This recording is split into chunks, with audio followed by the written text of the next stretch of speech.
Compatriotas, é hora de planear o país, pensar, refletir e tomar consciência sobre a realidade e a atmosfera social, econômica e política que o país atravessa.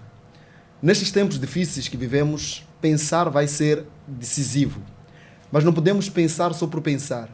Pensar obriga a uma transversalidade de conhecimentos, obriga-nos a uma reflexão profunda de factos e isto pode conduzir-nos a tomar consciência e poderemos desenvolver uma estratégia importante para desenvolver o país. O governo, que já foi formado, tem a responsabilidade de desenvolver uma estratégia que pode tirar Moçambique do abismo em que se encontra. Mas é importante que cada um de nós pense individualmente e possa agir em rede, no coletivo. Este podcast tem basicamente este objetivo. Virão aqui diversas personalidades para dar o seu contributo. O que nós lhes pedimos é que apontem caminhos e estratégias para devolver Moçambique aos caris do progresso. E neste nosso primeiro episódio, contamos com importantes contributos de David Fardo, ele que é presidente do Parlamento Juvenil, é ativista social e também defensor de direitos humanos. David, vou pegar nesta última deixa de defensor de direitos humanos para comentar assim de forma prévia sobre um assunto que dominou e continua a dominar a atualidade pública, que tem a ver com a detenção do jovem Wilson, que é tido como o gestor da página de Unai Kambume. Portanto, vimos a sua apresentação pública pelo Serviço Nacional de Investigação Criminal, que entregou à imprensa de forma que muita gente considerou desumana. Tanto é que até a própria imprensa não se preocupou com algo tão básico, que é a questão da presunção de inocência.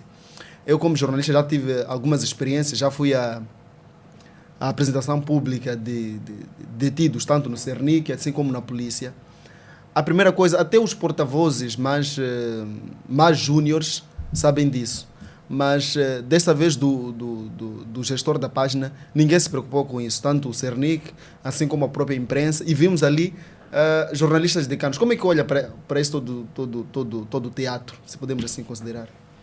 Bom, muito obrigado, Duarte. Saudações a todos inscritos e membros igualmente do Patriota, que é o novo e Pensar o País, que é um podcast muito importante no qual nos obriga, não só como jovens, mas enquanto uma sociedade, a pensar, a repensar e assim como a delimitar estratégias dos quais poderão nos ajudar a conduzir o país para um bom porto.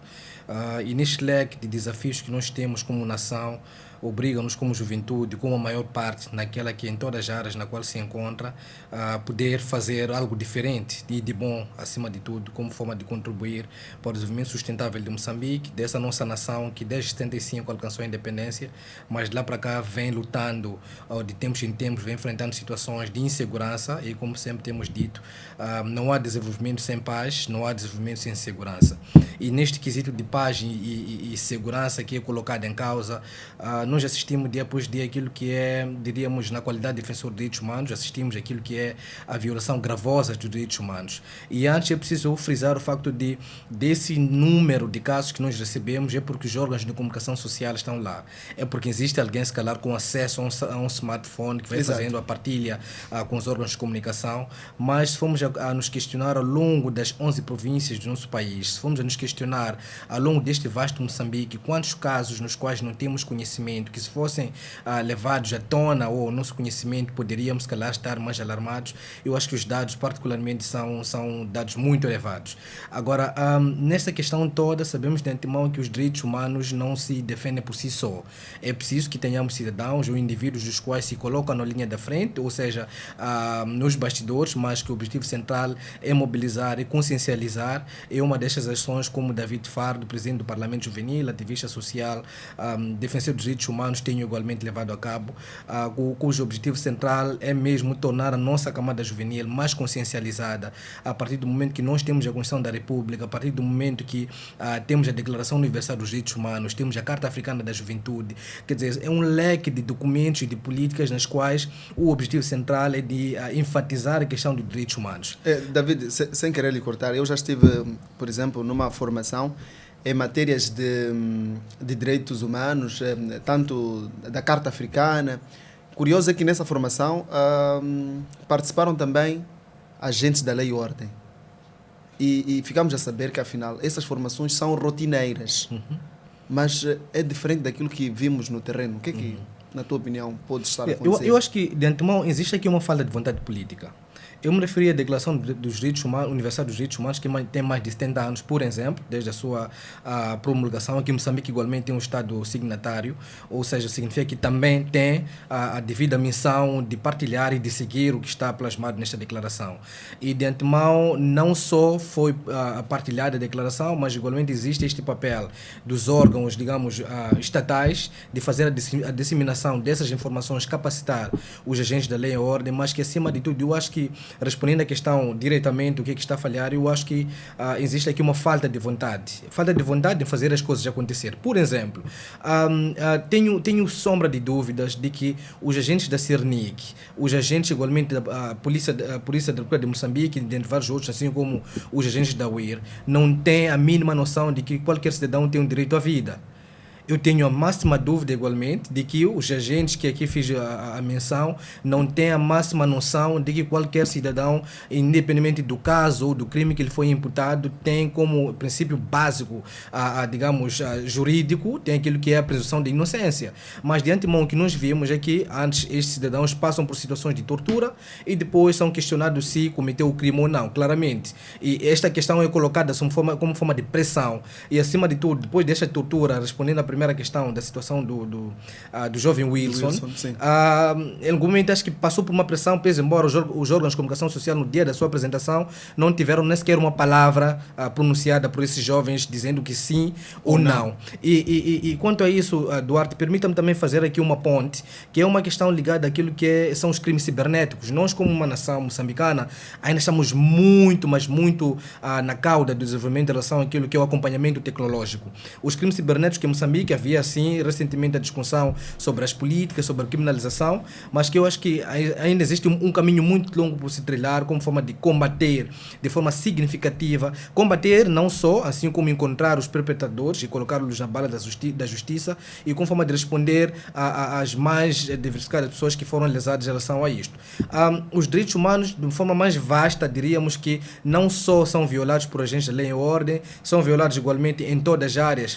Estamos a falar da sociedade, estamos a falar da política, da economia, em casa, na escola. Então, em todos os setores onde temos pessoas, onde temos cidadãos, existe sim a chance de termos sequer pelo menos um direito a ser violado. Existe essa necessidade de forças vivas da sociedade igualmente se abraçarem e combaterem de forma frenética essas ações, porque no final do dia vamos ter uma sociedade, diremos, doentia, porque os mais novos vão copiando dos mais velhos e daqui a mais algumas gerações isso vai se considerar como um modus operandi. E é o que nós igualmente, como ativistas e defensores de direitos humanos, combatemos dia após dia.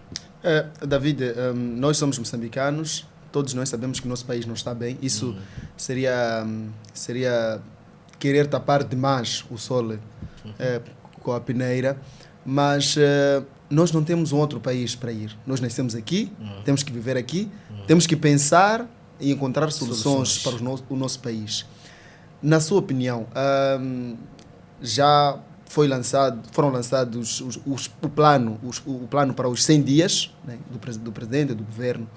Mas, na sua opinião, quais deveriam ser as prioridades? Onde é que devemos começar a atacar para Moçambique voltar aos tempos? Exatamente. Bom, quanto a isso, Duarte, eu acho que por acaso lançou-se o plano, nesse caso, os primeiros 100 dias deste novo governo, mas existe aqui uma questão que é super fundamental. Nós podemos ter ideias geniais, das quais nos conduzem a um bom porto, que se formos a fazer aquilo que é o risk assessment, a avaliação disto e daquilo, nos leva se calhar até 0,005, né, de erro de resíduo, em que o remanescente é aquilo que é o resultado que nós vamos alcançar. Mas que existe um aspecto fundamental que é o diálogo. Quando o Duarte falava o facto de Moçambique estar a atravessar momentos difíceis que não podemos em nenhum momento esconder ou se calhar falar bonito como forma de se calhar criar uma imagem diferente, eu acredito que se refere também à questão, o momento pós-eleitoral, se refere igualmente à onda de protestos, de manifestações que já vem decorrendo desde 21 de outubro, e todas essas situações colocam em causa aquilo que é a estabilidade política, econômica e social do país. E o que acontece neste exato momento, nós temos um leque de infraestruturas públicas praticamente escamoteadas ou destruídas, temos um leque de servidores públicos, alguns em parte incerta por temer até a própria vida, alguns pela insegurança, e todo este aparato digamos, tanto de recursos humanos, assim como de instituições, nós consideramos como fundamentais para o desenvolvimento do país. Mas fora isto, a questão ligada àquilo que é as manifestações, existe aquilo que nós sempre advocamos, que é o diálogo, um diálogo sério e frutífero. Claramente, o presidente cessante tinha iniciado com esta onda, uma série de negociações, e agora com o Daniel Chapo, que mudou, digamos, a deposição, antes que era igualmente um mero convidado para a mesa de diálogo, agora é um anfitrião. Então, eu acho que há uma necessidade de não se esquecer alguns atores, que um dos atores é o que nós consideramos como um dos maiores, digamos, atualmente considerado como uma figura prominente da política moçambicana, que é o Venâncio Mondlane, e este diálogo deve ser levado de forma séria, né? Por quê? Por que eu digo isto? As políticas, o plano dos 100 dias não vai ser efetivado a 100% se nós temos uma via como a Estrada Nacional número 1, que é em Bobole, está bloqueada, se nós temos uma estrada, por exemplo, que liga Maputo e Ponta de Ouro, bloqueada em Matutuíne, se temos Boane bloqueado, quer dizer, as principais vias de acesso que garantem tanto o escoamento de bens e produtos para os países vizinhos, assim como as províncias centro e norte, estão bloqueadas, e isso a priori vai colocar em causa aquilo que é a própria economia do país, em que em algum momento estaremos com uma economia instável, porque os principais produtos e serviços não estão a circular, tanto a demanda a nível do destino final, igualmente não estará a ser respondida. E por outro lado, para além da economia, coloca em causa aquilo que é, digamos, a nossa sociedade, o dia a dia da nossa sociedade, em que é uma perseguição frenética, passo a repetição aqui em relação aos líderes comunitários, aos servidores públicos, existem ameaças diretas em relação a estas individualidades, vice-versa, tanto para as individualidades, assim como para cidadãos anônimos, dos quais tanto a polícia, tanto os agentes da lei e ordem ou da UIR fazem perseguições assim à surdina. Então, estamos numa situação de insegurança. Então, eu acho particularmente que desse plano de 100 dias, igualmente, primeiro temos que tomar em consideração o diálogo. Agora, depois do diálogo, ter chegado a conclusões... Mas sem querer sairmos deste ponto do diálogo, o presidente Chapo falou na Praça dos Heróis, falou também na abertura do ano judicial, que vai envolver outros atores. Falou do setor privado, falou da sociedade civil, falou de líderes religiosos. Mas não seria mais fácil reunir com o principal dono do problema, que é a pessoa que convocou as manifestações e que é a pessoa que, em algum momento, quando tu sais à rua, percebe que é essa pessoa que tem autoridade de falar com o povo e ser ouvido? Isto é factual, Duarte. Isto é factual. O que acontece, como sempre dizem, só não ouve e não aceita quem não quer. O Venâncio Mondlane é a peça fundamental para digamos, a resolução deste imbróglio a nível nacional, porque é quem hoje estamos em pleno podcast. Se depois deste podcast no Facebook ele levar a cabo uma live e dizer que amanhã não se trabalha, eventualmente que ninguém vai trabalhar. Se ele igualmente faz uma live e anunciar que daqui a tantos dias a ação deve ser esta e é aquela ação, aquela decisão que o povo vai seguir. Ou seja, até de forma provocatória, numa das entrevistas que eu dei a alguns órgãos de comunicação, eu dizia que em Moçambique nós temos duas lideranças, aliás, dois presidentes.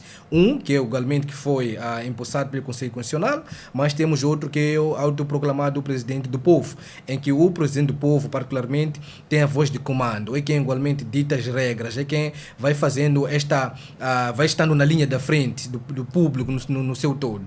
Enquanto isso, temos a parte temos Daniel Chapo, igualmente, como quem assim é dotado de todos os poderes, mas existe essa necessidade de juntar essas duas partes e conversarem de forma séria.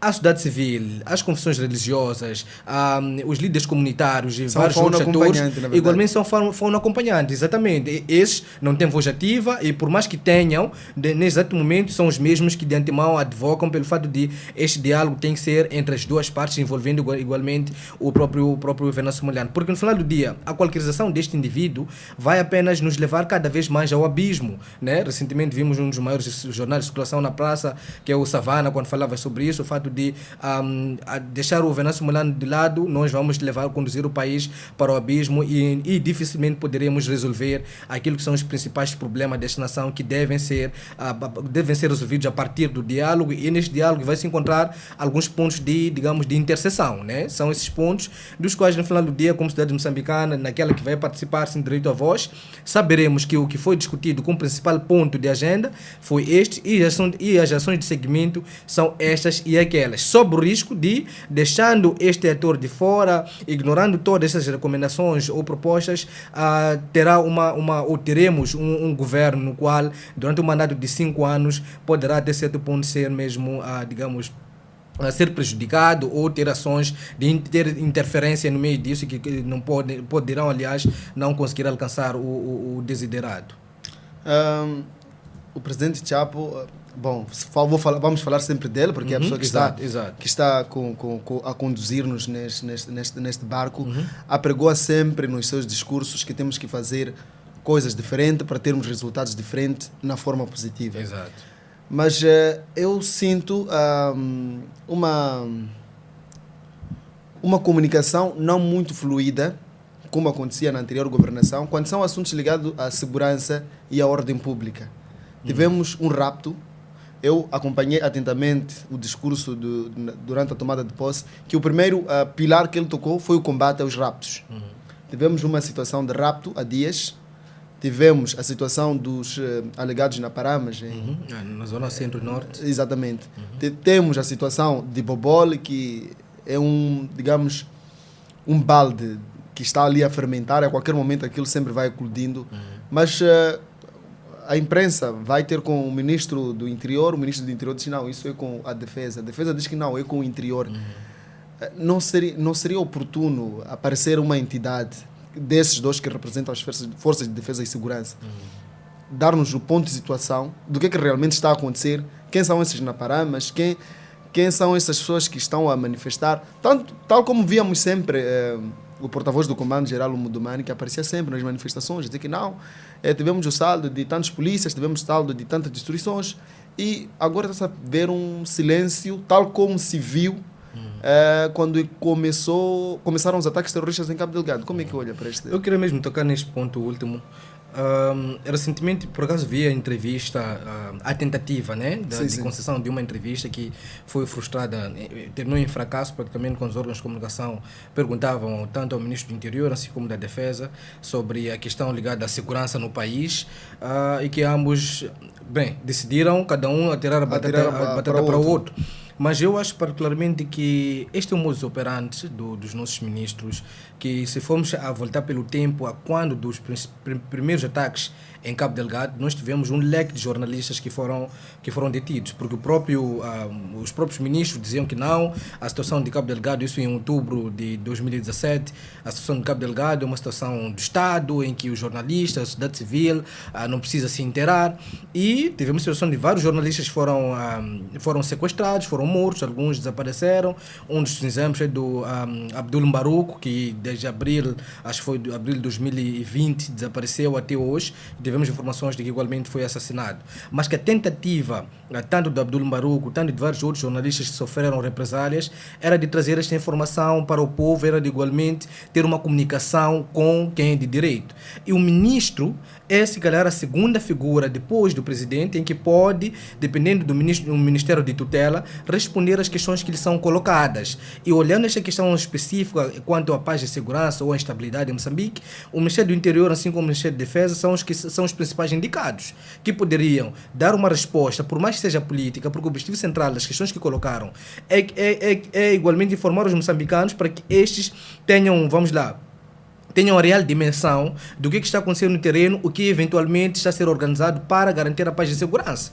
Mas no final do dia, se formos olhar de casos específicos, nós estamos em Maputo, que é a capital, é considerada uma das zonas ou das províncias mais seguras, mas imaginemos que esta pergunta tenha sido colocada por um residente na província de Cabo Delgado, a partir, por exemplo, de Pemba, que é a cidade capital, e ter uma resposta dessas que não, quem sabe, é o ministro do Interior, não, quem sabe, é o ministro da Defesa. Claramente que estaríamos igualmente a insultar os próprios nativos, estaremos a insultar os próprios cidadãos que estão a clamar neste exato momento, desde 2017, por uma situação de instabilidade, recorrendo até, ou parafraseando aquele cidadão que numa das visitas do antigo presidente Filipe Nunes, quando fez uma visita, acho que foi a Macomia, ele dizia que, nós não queremos roupa, não queremos comida, o que nós queremos é que a guerra acabe. Ou seja, é um grito de socorro, é um clamor por parte dessa sociedade, em que quando nós perguntamos, temos este rodeio, acabamos igualmente perceber que tanto o discurso que foi dado pelo Daniel Chapa quando a tomada de posse, quando a abertura do ano judicial,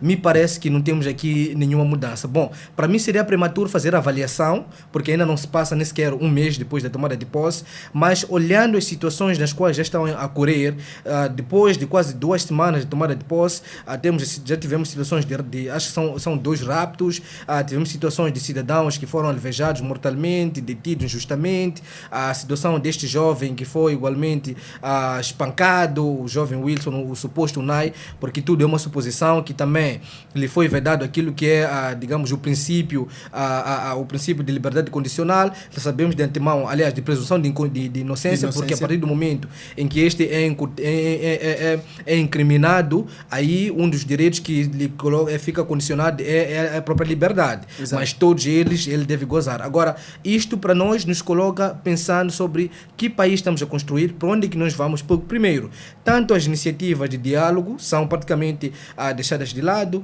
as situações ligadas à corrupção, a corrupção em Moçambique está praticamente institucionalizada. Este é um grande calcanhar, porque a partir do momento em que nós olhamos alguns ministérios, alguns serviços, departamentos a nível das províncias que estão disfuncionais, não respondem àquilo que é demanda da sociedade, particularmente, há uma necessidade de nós tentarmos fazer uma avaliação sobre onde nós estamos, de onde é que estamos a vir e para onde vamos. Mas percebemos, por exemplo, pegando de forma mais específica ao Ministério dos Transportes e Comunicação, nós temos igualmente aquilo que é a Brigada da Polícia de Trânsito, que vai fazendo a vistoria, a Polícia Municipal, que vai fazendo esta vistoria, vamos lá, aos serviços semicoletivos, mas nós percebemos que até hoje, atos de corrupção, atos de cobranças ilícitas ainda continuam na via pública. Como é que nós pretendemos combater? Por outro lado, a questão ligada a preenchimento de vacaturas, tanto no serviço público assim como no privado, porque sabemos que o Estado é quem tutela, né? Independente de quem deve igualmente estar na linha de frente, nós percebemos que ainda existe uma maior explosão. Mas há uma necessidade de haver maior comprometimento de quem foi indicado, tanto para o cargo de ministro, sabemos que são cargos de confiança, tanto para os secretários de Estado que estarão nas províncias como, digamos, monitores e avaliadores, aqueles que vão igualmente acompanhar as ações dos governos provinciais, tanto daqueles que igualmente serão indicados para qualquer outra pasta, da qual, como servidores públicos, há uma necessidade de, primeiro, respeitarem o cargo no qual foram confiados e responder às demandas da sociedade. A luta contra a corrupção, a luta contra o nepotismo, como havia dito, que isto está institucionalizado em Moçambique, nós, enquanto sociedade, como forma de combatermos, é preciso, primeiro, estamos dotados de conhecimento de informações chaves sobre qual é o papel do governador, qual é o papel do secretário de Estado, qual é o papel de um ministro e qual é o limite de atuação deste, se calhar, de acordo com a lei. E em função disso, percebemos de todos os ministros. Vimos recentemente, por exemplo, no dia 3 de fevereiro, uma das entrevistas que foi concedida pelo ministro da Juventude e Desporto, Caifadine Manasse, quando ele dizia que pretende sim focar-se mais na juventude, que é a maioria, criar condições ligadas àquilo que é a responder às principais demandas desta camada social. E esta resposta não é apenas de forma ad hoc.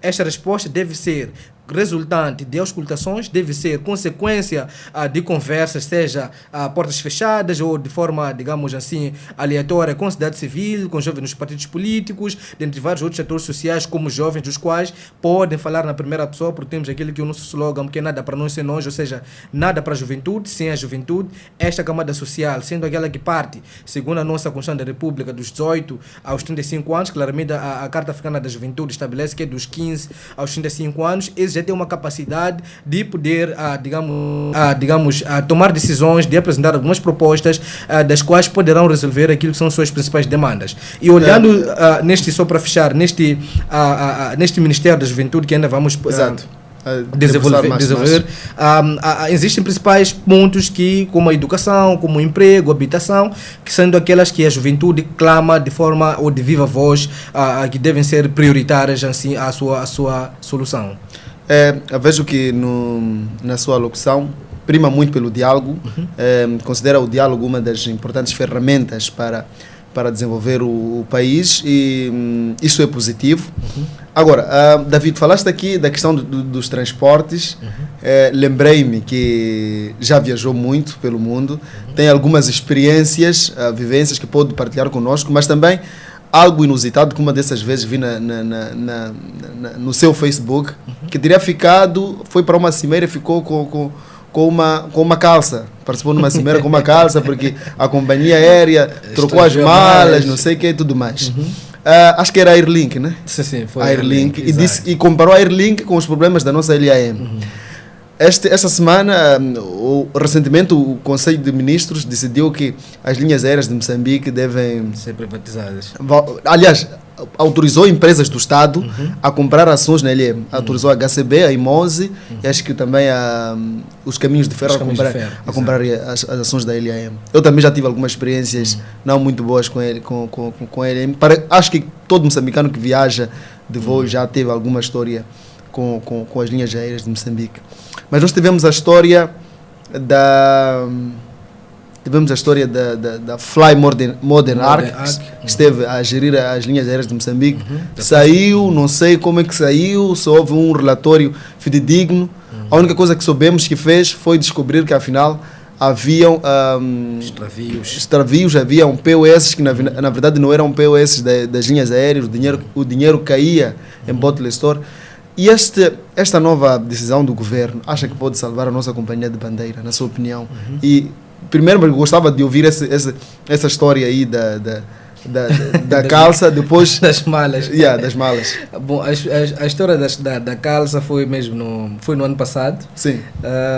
Bom, sabes que nesta nossa corrida da juventude, eu igualmente faço parte da União Africana a partir do ECOSOC como representante de Moçambique. O ECOSOC é o Conselho Econômico, Social e Cultural da União Africana, no qual nós vamos igualmente partilhando aquilo que são as situações de Moçambique, algumas soluções, e buscar influência tanto da União Africana e dos Estados-membros para a solução dos problemas prioritários de Moçambique, olhando de uma forma geral a nível do continente. E nesta viagem eu particularmente voltava, porque tive quase uma coisa de 1 mês ou 2 meses fora de Moçambique. Saí da África do Sul, fui para Botswana, voltei para Moçambique, e depois fui para Zâmbia dia seguinte. Da Zâmbia voltei, e no dia que eu volto da Zâmbia, o que acontece é que eu voltei da Airlink. Só que eu fazia a escala em Johannesburg, Maputo, chegava aqui em Maputo por volta das 19 horas. Mas havia um problema de abastecimento de combustível em Johannesburg, por isso que os voos que saíam para Lusaka chegaram tarde. Isso influenciou igualmente na conexão que eu teria para Maputo. Tive que mesmo fazer uma escala e pernoitar em Johannesburg. E só vim para cá no dia seguinte, às 9. Mas com isso tudo, a mala havia despachado de Lusaka para Maputo. Ok. Na ideia de que eu chegaria cá na segunda-feira e, infelizmente, eu cheguei cá na terça-feira logo de manhã e na mesma terça, cheguei aqui às 9 e na mesma terça-feira, às 13, eu tinha outro voo para Quênia, para Nairobi. E eu, por acaso, nem cheguei de sair do aeroporto. Mas chegando em Maputo, quando saía, apenas éramos 9 no voo da Airlink de Johannesburg para Maputo. Eu perguntei ao crew se tinha a minha mala lá, disse não, está tudo aqui. Quando chegou a Maputo, a mala não estava lá. Epa. Eu tinha uma viagem daquela para um encontro de alto nível. Acabei viajando na ideia de que eles prometeram que irão mandar a mala, eu chegaria em Nairobi. A mala igualmente iria chegar lá juntamente porque tinha sido extraviada em Johannesburg. Cheguei em Nairobi, fiquei quase uma semana, né? Porque o evento era de uma semana, fiquei uma semana sem ter a mala e só no último dia antes de regressar, aliás, no dia em que eu regressava para Maputo, a mala que fui comunicado que a mala já estava no aeroporto. Okay. Então, estas situações acabaram me levando também por causa daquela insatisfação, a passar uma semana inteira, até eu tinha roupa que eu trazia no corpo, tinha que fazer alguns arranjos, adquirir novas peças de roupa, só para poder atender o evento, mas nisso tudo, o que fez com que eu tivesse a tal famosa calça do ano, né? Mas nisso tudo, acabou, naquele alvoroço, acabei fazendo uma publicação comparando o Airlink igualmente as linhas aéreas de Moçambique. Já agora vai o meu pedido de desculpas ao Airlink, que depois também pediram desculpas, conversamos de forma aberta e partilharam aquilo que era a situação e percebi o roteiro, houve troca dos labels, das etiquetas, mas olhando de uma forma mais específica para a LEM, a maior parte dos 100% eu arrisco a dizer que acima de 50% dos maram com a LEM maioritariamente estão insatisfeitos. Estão insatisfeitos, primeiro, olhando questões ligadas ao cancelamento de voos, questões ligadas a voos turbulentos, não pelas condições climatéricas, mas turbulentos em relação àquilo que são as condições mecânicas das próprias aviações, a questão ligada ao atendimento, a flexibilidade na comunicação dentro das próprias linhas aéreas. Então, todos esses são fatores que colocam em causa aquilo que é transparência, colocam em causa aquilo que é a operacionalização e a qualidade dos serviços prestados na própria LAM. E hoje, aliás, antes de termos esta decisão do Conselho de Ministros, eu me recordo que tivemos em Moçambique várias linhas aéreas que tentaram operar, algumas devido a essas burocracias acabaram recuando, para além da Fly Modern Air que esteve na gestão das LAMs, que descobriu em que aquela questão de, ao invés os pagamentos que eram feitos não eram canalizados diretamente para a LAM, mas era para um bar, né, que significa que era um bar de alguém que também era conhecido, e nós não tivemos nenhuma informação ligada à responsabilização destas individualidades ou desta pessoa. E por outro lado, me recordo, tivemos a FastJet, que quando entrou era uma grande concorrência para as linhas aéreas que voava no território nacional, assim como para o exterior, mas que então, um curto espaço de tempo, igualmente anunciou que não poderia voar mais em Moçambique por razões adversas. Eu acredito que essas razões, parte dessas podem ter sido razões políticas. Razões políticas porque, acima de tudo, quem mata as linhas aéreas de Moçambique, primeiro, é o partido no poder, porque pelo que nós temos conhecimento, é que grosso número dos camaradas, como eles bem se chamam, do partido no poder, que é o partido de Frelimo, voam praticamente a custo zero.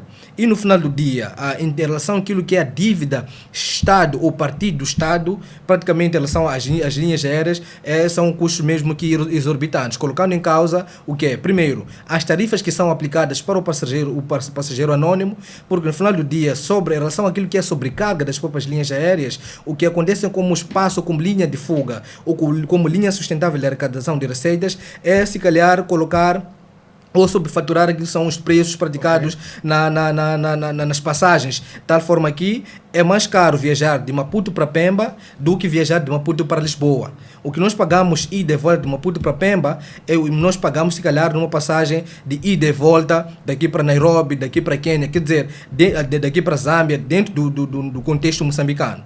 E isto acaba colocando em causa a imagem das próprias linhas aéreas, que já tivemos informações que foram inibidas ou impedidas de voar, por exemplo, pelo espaço europeu, por uma determinada razão, igualmente ligado àquilo que são as condições, porque existem um leque de critérios que são estabelecidos pelo IATA, né, como a Agência de Aviação Internacional, que vai fazendo aquilo que é a gestão, assim como vai prestando, colocando esses critérios. Moçambique não estava dentro desses padrões e, acima de tudo, a LM se tornou insustentável por fato de ser uma linha aérea que não tem aviações próprias.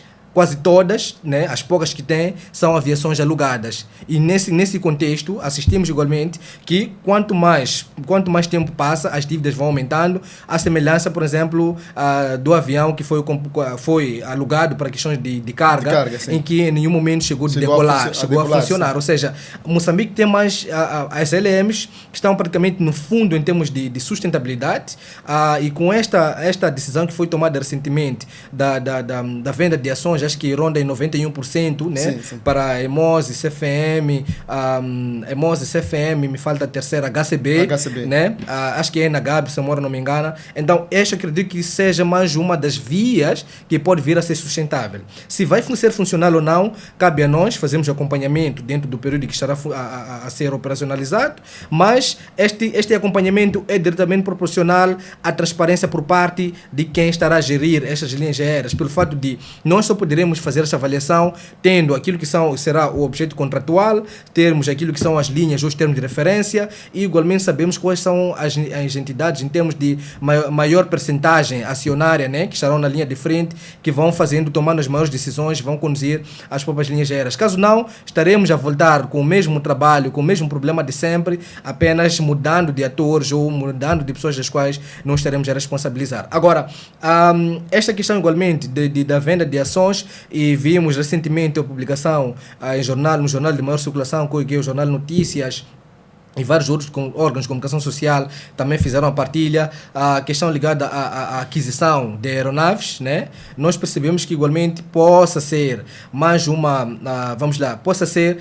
ganho para o Estado moçambicano, para os cidadãos moçambicanos, a partir do momento em que, quando tu tens meios de transporte próprios, os custos igualmente que serão aplicados na compra de bilhetes poderão ser mais sustentáveis para o cidadão, porque aí não se olha na perspectiva de ser um bem alugado que no final do dia tem que ser operacional, e nas receitas arrecadadas deve ser feito o pagamento tanto do aluguer, deve ser feito o pagamento da manutenção da aeronave, assim como do pessoal que estará, dos funcionários. Agora será diferente, né? Serão aeronaves próprias do Estado moçambicano. Eu quero acreditar que será mesmo uma reviravolta sustentável, e isso pode até certo ponto valorizar aquilo que é a imagem das próprias linhas aéreas de Moçambique, mas acima de tudo é preciso que tanto os que estarão nessa nova gestão como acionistas, né, igualmente devem sim serem mais íntegros, transparentes, e igualmente serem amadores da questão ligada à prestação de contas, porque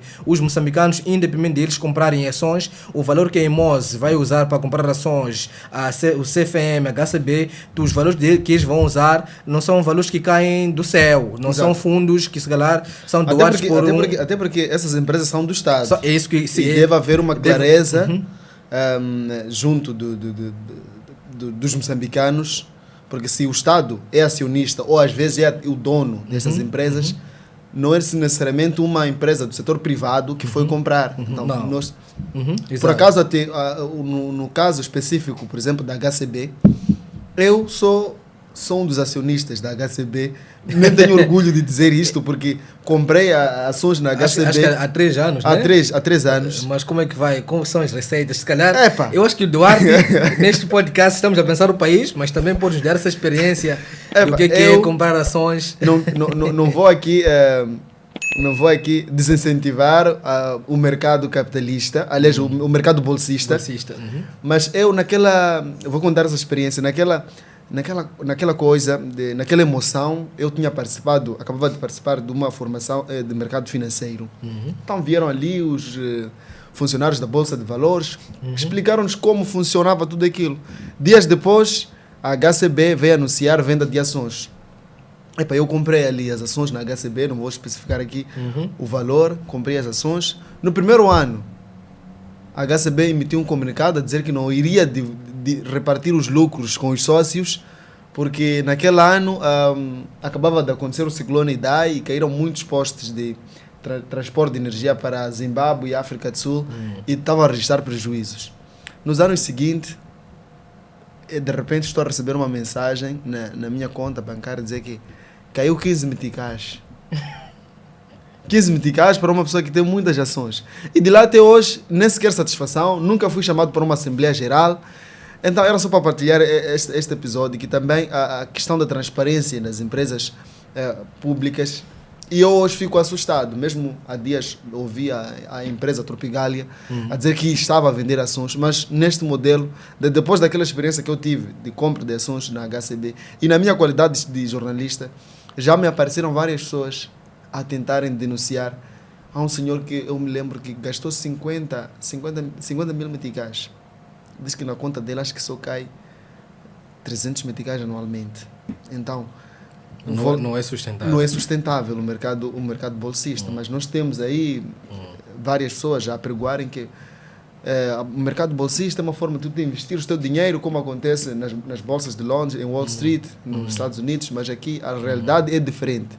E eu gostava um dia de ter, já não sei quem vai tomar o conselho de administração da Bolsa de Valores, assim que saiu o Salim Valá, mas gostava de ter o próximo PCA da Bolsa de Valores para nos explicar como é que funciona efetivamente e como é que os acionistas que compram têm efetivamente este direito de participar das assembleias, saber como é que o dinheiro que ele investiu lá é gerido. Mas voltando, estávamos aqui a falar desta compra das ações das linhas aéreas de Moçambique, que vai ser feita por essas empresas que são do Estado e que só vão decidir sair comprar. Devem nos explicar, deve haver aqui um nível de transparência, quanto dinheiro vão investir e tudo mais.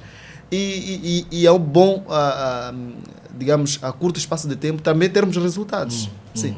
E nessa questão, Duarte, eu queria também fazer aqui uma provocação para todos que nos acompanham, que está relacionado ao fato de, nesta questão ligada à compra de ações. Nós temos as empresas ou as instituições públicas que nós aqui fizemos menção, como o HCB, a CFM, o EMOS, né, como uma das principais que estão convocadas na compra das ações a 91% nas GLMs.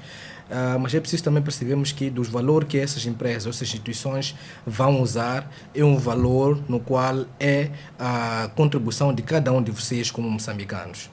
O que é mais importante, o que nós precisamos, nesse exato momento, de forma provocatória, é que a partir do momento que nos será informado que essas empresas avançaram ou adquiriram as tais ações, as mesmas devem prestar contas a nós, como moçambicanos, que no valor arrecadado de receitas do ano, por exemplo, no intervalo de 2020 a 2024, a empresa HCB ou a empresa CFM e EMOS tirou daquilo que são as suas receitas ou lucros, né, um valor X.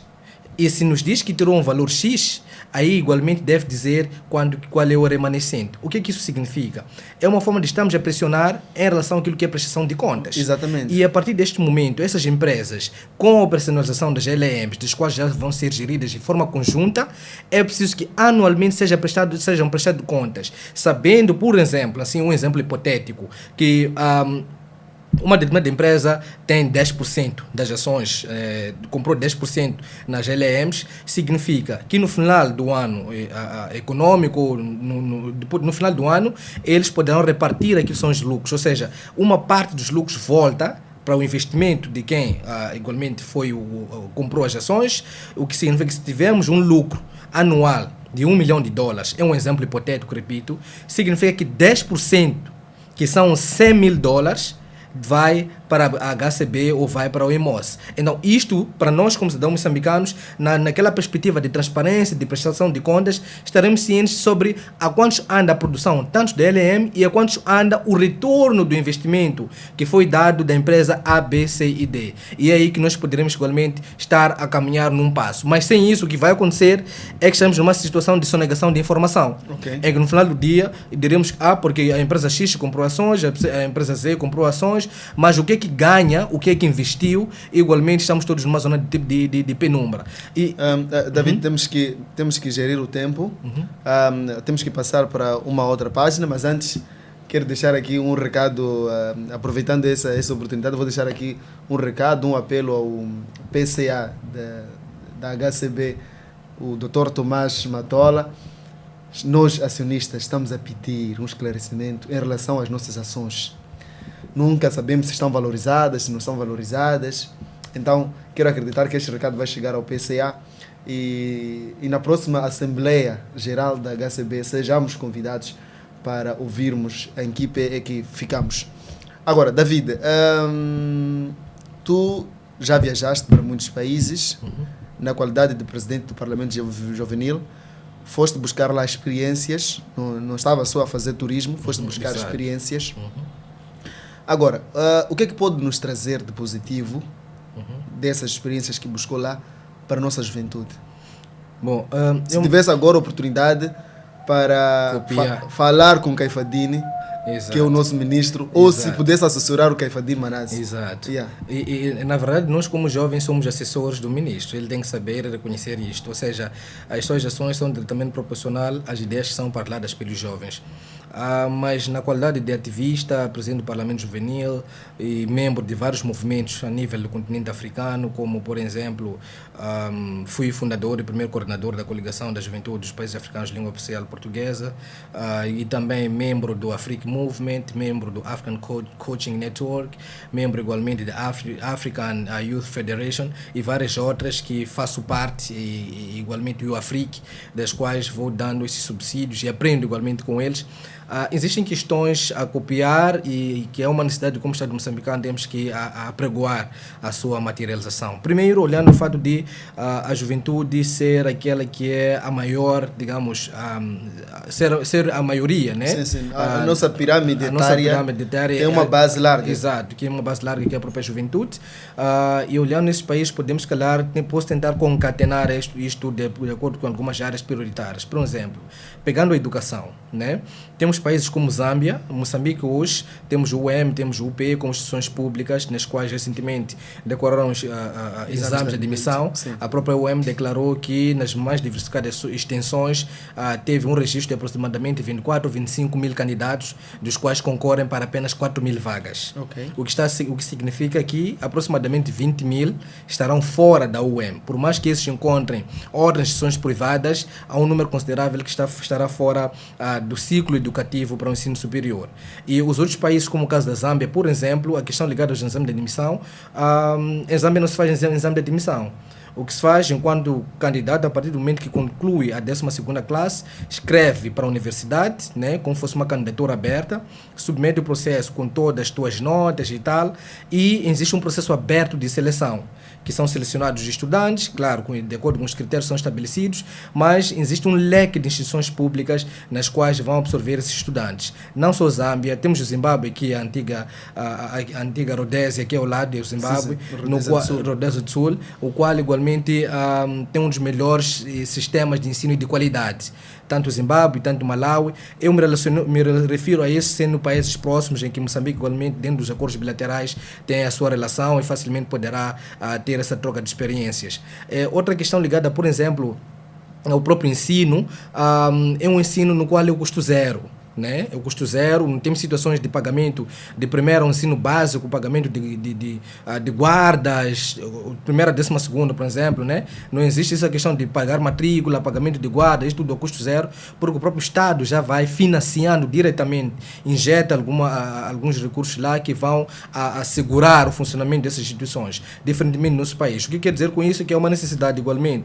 Quando falamos de que o ensino primário em Moçambique é gratuito, é apenas uma linguagem política, porque quando se cobra 100 meticais para guarda, se cobra valor para fazer esse muro, sei lá o que, aí igualmente já estamos a sair daquele gratuitamente falando, né, do próprio ensino moçambicano. Olhando para a questão da habitação, no nosso contexto moçambicano, nós temos uma política de habitação na qual refere num dos seus artigos que a terra, igualmente na Constituição da República, que a terra é propriedade do Estado e que esta não se pode em nenhum momento alienar ou igualmente a ser usurpada por uma propriedade privada, desde que não seja o Estado a conceder. Mas o que acontece é que em Moçambique já se formalizou praticamente um mercado de venda de terras, de espaços, só não se quer aceitar, mas esta venda de terra inclui até variações municipais, de infraestruturas e ordenamento territorial, e há uma necessidade de, enquanto Ministério da Juventude e Desporto, olhando nessa questão, ter relações, relações saudáveis com a EDM, com os municípios, porque sendo ministro igualmente, pode muito bem, a partir dos seus quadros, identificar-se uma zona, sendo essa zona tampão, sendo um projeto no qual pode-se considerar sustentável, na qual pode-se fazer a eletrificação, o arruamento, pode-se colocar lá igualmente serviços básicos e a posterior faz a distribuição para jovens, porque no final do dia, o que acontece no nosso contexto, temos situações, por exemplo, da Catembe, me foge o nome do projeto, que foi lançado, acho que foi o ano passado, o antepassado, o tal projeto de jovens, em que uma casa tipo zero, o jovem teria direito, mas pagaria, acho que aproximadamente 11 mil meticais mensal, e o tipo zero é apenas um quartinho, e não seria sustentável. Mas, identificando zonas nas quais, zonas tampão, cujo o índice de inundações, erosão, estão muito longe, e fazendo essa questão de colocar uma rede elétrica, uma rede de água, e depois fazer a distribuição dos jovens, nós não temos problema de estar a 60, 70 km da cidade de Maputo, sabendo que vamos para a nossa própria residência. Isso digo porque aqui na vizinha África do Sul, existem projetos de casa, em que o jovem com 18, 19 anos já tem a possibilidade de aproximar ao Ministério de Tutela, igualmente a requerer, né, que lhe seja concedido uma residência na qual ele, sendo funcionário, assim como não, há critérios que são feitos no qual vai fazendo aquilo que é a amortização do custo daquele edifício no universo temporal, escalar de 30 a 50 anos. Estamos a falar de 30 a 50 anos, eu particularmente acho que nem tenho 30 a 50 anos de vida, o que significa que depois de ter este bem, as chances depois de eu passar destas, aqueles que me seguem poderão continuar onde eu terminei fazendo o pagamento desta dívida, e no final do dia é uma propriedade praticamente privada, na qual nos beneficiamos a partir de projetos que são sustentáveis. E por outro lado, olhando, por exemplo, a questão ligada ao emprego, em Moçambique nós temos vários projetos nos quais, aliás, temos vários projetos sim, de financiamento a iniciativas juvenis, e todo o projeto que é dos jovens, o objetivo primário está a ver com a criação de fonte de emprego. Eu acho que mesmo o Duarte já fez alguns projetos em que um dos objetivos, para além de resolver o problema local, vem ali a criar postos de emprego para os outros jovens. Mas os projetos que nós já tivemos, maioritariamente, eu não tenho ideia de quantos projetos igualmente já criaram postos de emprego efetivamente. Sim, tivemos agora o meu kit, meu emprego. Meu kit, meu emprego. Tivemos no... Agora, apareceram até os jovens, alguns a reclamar, que pá, aqueles kits que receberam, outros nem funcionam. Outros... Sim, e isto, o que o Duarte se referir é uma questão factual. Nós temos muitos jovens que a maioria, primeiro, não passaram nem sequer de um critério de seleção. A Secretaria de Estado, antes Secretaria de Estado, hoje já é o próprio Ministério do Estado de Juventude e Emprego, o que fazia era ir para uma zona, identificavam jovens, davam material, sem antes ter tido um background sobre qual é a área de inclinação de cada um desses. O resultado final, a maior parte dos tais jovens venderam a quem vendeu máquina de soldar, a quem vendeu as máquinas do Kawaj, porque aquilo não é a paixão ou a área em qual o próprio jovem decidiu empreender. O que estamos numa situação de perda digamos, de recursos, pois embora a própria Secretaria já considerava tanto os financiamentos que dava para vários projetos que tinha como fundos perdidos. Mas, por exemplo, o município da Matola recentemente, acho que foi ontem ou antes de ontem, partilhou a partir da sua página Facebook, sim, uma lista de 100, acima de 100 e tal jovens do projeto Avante, projeto Avante Jovens, exatamente, que serão beneficiários de financiamento, né? Alguns têm mercearia, sorvetaria, vários projetos. E todos esses, a partir este é o princípio da transparência, em que nós consideramos, a partir do momento que eu vejo o nome do jovem, vejo o valor e vejo o bairro e o projeto no qual este vai investir. E não é do partido. Aí, as chances de não só ser o município a fazer a monitoria, eu particularmente, se eu sei que no meu bairro, o bairro da Machaquena, o bairro do Alto Maé, o Matola, ou sei lá o que, tem um jovem Duarte, que tem um projeto, por exemplo, de Kawach, eu tenho uma viatura. Eu igualmente serei o monitor do projeto do Duarte. E no final do dia, o que vamos fazer em relação à transparência é que, em caso de descontinuidade do projeto, as chances de procurar saber o que é que falhou, talvez dar um auxílio ou igualmente procurar outras saídas são maiores. Os outros países vizinhos fazem isso. Por exemplo, dentro deste leque de exemplos, experiências que eu vou bebendo a nível dos países de fora, a Zâmbia. A Zâmbia é um dos países interland, no qual não tem acesso ao mar e depende a 100%, olhando para questões do mar, de Moçambique a partir do Porto da Beira, em que eles vão escoando os produtos a partir do Porto da Beira para a Zâmbia, e já imagina, a própria Zâmbia paga alguns custos aduaneiros para o Estado moçambicano, tem custos operacionais para o transporte desses bens e produtos, e depois aplica um produto final. Mas, aliás, o preço final, o preço que é aplicado, só para termos uma ideia, há produtos que aqui em Moçambique são mais caros em relação à Zâmbia, mas os mesmos produtos passam no nosso corredor e nós, como moçambicanos, compramos a partir do mesmo fornecedor. Então, a questão que se coloca é que a própria Zâmbia, por exemplo, uma das áreas que é uma das minhas áreas de paixão, eu tenho uma empresa, sou empreendedor também na área, é da aquacultura, que é a criação de peixe. E o que acontece é que nós percebemos que a ração que é comprada fora, que é nas Maurícias, na Zâmbia é mais barata, mas em Moçambique é cara. E Zâmbia, como lá no exemplo que havia dado, por acaso já fiz um trabalho sobre isso, né? Muitos jovens que têm tanque piscícolas reclamavam-se primeiro do próprio preço, mas também da acessibilidade. E veja só o que a Zâmbia faz. O governo da Zâmbia, a partir do Ministério ligado à Agricultura e tal, pescas, e a partir sim de Zâmbia, o que eles fizeram tem uma espécie de um fundo de fomento, né, para os principais, digamos, empreendedores locais. Para cada um que talvez tenha um projeto que pretende beneficiar a sociedade local. E isto, argumento, vai criando um alívio para os empreendedores e, no final do dia, os preços que são aplicados são preços razoáveis, que são sustentáveis para qualquer um dos consumidores na cadeia, digamos, de consumidores. E isto, para o contexto moçambicano, nós não temos. É esta questão, igualmente, que nós, na qualidade de jovens, damos esta recomendação para o Ministro da Juventude e Desportos, que possa criar essas questões ligadas ao fomento de projetos de jovens, haja mais projetos para a juventude, porque quem desenvolve o país são os jovens. A nossa cidade, que nós nos orgulhamos como cidade de Maputo, é uma cidade que foi deixada pelo colônia em 75. Não temos quase nada novo. E nós não temos aqui cidades, vamos lá, não temos cidades novas, como diríamos, temos uma cidade em Choco, em Boane, que é uma cidade que surgiu depois do alcance da independência para essa parte, mas os países vizinhos são aqueles que vão igualmente expandindo as suas cidades, em que um dos principais fatores são as vias de acesso. Então, de uma forma geral, olhamos também como principal objetivo ou como principal ganho que nós podemos ter copiando os países vizinhos, que é a consciencialização e a maior participação da sociedade na vida pública, política, econômica e social do país. Fardo, muito obrigado. Eu gostava de ficar bastante tempo aqui a conversar consigo. Eu sei que tem muitos contributos para partilhar com a nossa audiência, mas infelizmente o tempo é limitado, é escasso, e também os problemas do país são vários, mas eu quero acreditar que podemos contar consigo nos próximos episódios. Pois. E também poderá ser um debate um pouco mais alargado. Teremos outros jovens, mas desde já agradeço por ter aceito o nosso convite e por ser o nosso estreante nesta aventura que vamos levar nos próximos dias. E quanto aos nossos amigos internautas que nos acompanham aí através do nosso canal do YouTube, quero agradecer e desde já pedir para darem aquele like e podem subscrever aqui no canal, que não vão perder conteúdos exclusivos que serão importantes para a reflexão sobre o país que queremos construir. Muito obrigado, eu sou Leonardo Duarte e conto consigo no próximo episódio.